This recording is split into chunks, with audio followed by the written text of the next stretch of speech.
무료 신속 검진기. 이제 바이든이 약속을 했었죠. 검사하는 검진기를 전국 가정에다가 보내주겠다. 검사를 직접 이제 집에서 해라. 연방정부에서 검사소 운영하고 막 해봐서 여러 가지 효과들을 보기는 했습니다만은, 근데 가장 중요한 거는 집안에서 본인이 직접 검사해보고 문제 있으면 안 나오면 되는 거 아닙니까? 가장 간단하고 가장 효과적인 방법인 것이죠. 그러니까 지금 백악관에서는 그런 거에 대해서 충분히 이제 인지를 하고 있는 것 같고, 전체 국민에게 일단은 테스트기를 보내주겠다라고 이야기를 하고 있는 것은 뭐 그거는 좋습니다. 뭐 훌륭한 생각인 것 같은데, 문제가 뭐냐 하면 한 가정당, 한 주소지당 4개의 테스트로 제한하겠다라고 제한을 일단 걸었습니다. 뭐 무작정 신청한다고 다 보내줄 수는 없겠죠. 그런데 4개로 제한한 것이 과연 의미가 있는가? 4개면 과연 충분한 것인가? 어떤 집안은 식구가 5명 이상인 집안들도 많은데, 한 주소지에 5명 이상 사는 식구들도 많은데 4개만, 일단은 그 가족 인원수가 몇 명이냐를 따지지를 않고 주소지당 4개로 결정한 그런 그 모습. 이게 지금 한 가지 이게 합당한가 하는 의혹을 만들게 하고요. 두 번째 문제는 뭐냐 하면 웹사이트를 통해서 주문하면 보내주겠다로 되어 있습니다. 그런데 주문을 하면 주문 뒤에 7일에서 12일 이내에 우편으로 검사 결과를 발송하겠다. 뭐 이렇게 나오고 있습니다. 검사 결과를 7일에서 12일 뒤에 받아볼 수 있다 그러면 이건 말이 안 되는 얘기인데요. 그렇죠? 검사기를 7일에서 12일 이내에 집으로 보내주겠다.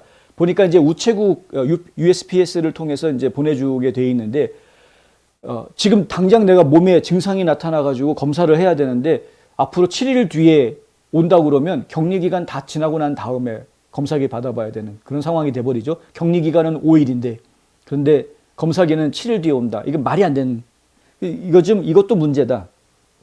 그러면 미리 본인이 감염이 되기 전에, 증상이 생기기 전에 만일을 위해서 그냥 멀쩡하지만 미리미리 주문해가지고 미리미리 집에다가 비치해두고 있다가, 상비약처럼 비치해두고 있다가 증상이 생겼을 때 검사를 해보는 그런 방법밖에는 없는 겁니다. 만약에 지금 증상이 생겼다, 이 웹사이트 들어가지고 주문한다, 그러면 안 되는 거죠. 지금 증상이 생겼다 그러면 가까운 검사소에 빨리 가봐야 되는 거죠, 지금은. 당국은 테스트를 지시하는 데 필요한 정보는 한 사람의 이름과 주소뿐이다. 아주 간편하게 주문할 수 있다라고 아주 이 간편함을 굉장히 앞세워서 이야기를 하고 있습니다만은, 좀 전에 말씀드린 그 두 가지 문제, 숫자를 4개로 주소지당 4개로 제한하고 있는 것과, 그리고 주문한 다음에 7일에서 12일이 지나야 검사기가 온다라는 부분, 이런 부분들은 실제로는 우리가 좀 생각해야 될 부분들이 좀 있다. 그러니까 미리미리 대처를 해야 된다거나 이런 것들이 있는 것이죠. 그리고 정부에서 주는 무료 검사기가 뭐 공짜니까 우리가 신청해서 받는 거는 하기는 해야 되겠고 좋은 것이지만, 그것만 의존할 수는 없는 상황이겠다. 오히려 가족들이 많은 경우에는 이제 검사기도 미리 약국이나 온라인 구매를 통해서 집에 상비약처럼 비치를 해두는 것이 필요하겠다라는 말씀도 드려야 할 것 같습니다.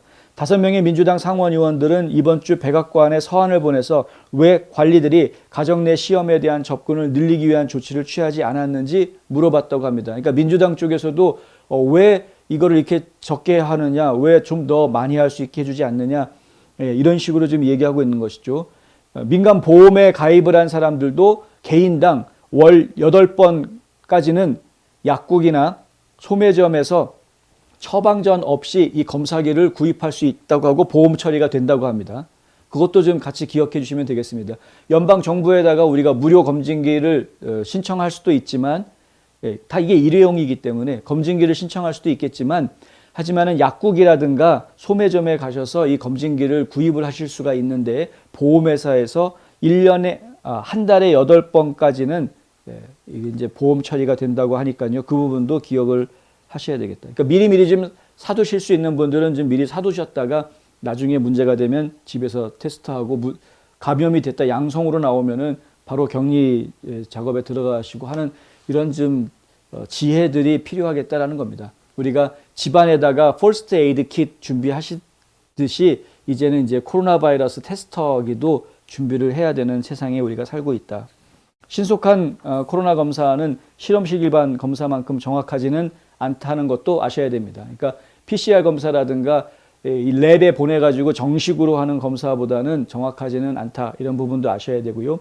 질병의 시작, 종료 단계에서 감염을 놓칠 수도 있습니다. 무증상 감염이었는데 몰랐다가 나중에 증상이 심해졌을 때 보니까 이미 내가 감염된 지 몇 주가 지났더라. 뭐 이런 상황이 될 수도 있는 것이어서 그런 것도 하나의 상식으로 기억해 두셔야 되겠다. 테스트는 사람들이 많은 바이러스를 몸에 지니고 있을 때 잘 작동을 하고요. 몇 분 안에 어디서나 결과를 얻을 수 있다고 합니다. 디앤 크리스웰 미 연방재난관리청 국장은 이번 주 초에 주지사들이 주 방위군을 이용해서 세탁 서비스, 음식 준비, 보안, 청소 서비스 등 보건시설의 다양한 서비스를 받을 수 있도록 하는 조치를 취했다고 합니다. 그러니까 이제 여러 면에서 연방정부 차원에서는 여러 각도로 다양한 방법을 통해서 지금 코로나 바이러스를 죽이기 위한 작업들이 계속 진행이 되고 있습니다. 저희가 일을 안 한다고 지금 지적하고 뭐 일 안 한다고 혼내키려고 하고 이런 것이 아니고요. 가장 우두머리에 있는 이 최고 결정권자들이 결정하는 내용들을 보면은 좀 앞뒤가 안 맞는 부분이라든가 좀 한심한 부분 혹은 잘못된 결정들을 하는 경우들이 보이기 때문에 그런 부분들을 좀 지적하고 있는 것일 뿐입니다. 혹시 저희 방송을 보시면서 지금 미국 정부가 전부 다 무조건 개판을 하고 있구나라고 이야기한다고 생각하지 않으시기를 바랍니다. 열심히 하는 부분들이 있는 건 분명히 인정을 하는데 다만 그 중에서 좀 지적이 필요한 부분들에 대한 지적들을 하고 있는 것이고요. 정부는 저희가 항상 감시해야 되고 그래야 되는 대상이기 때문에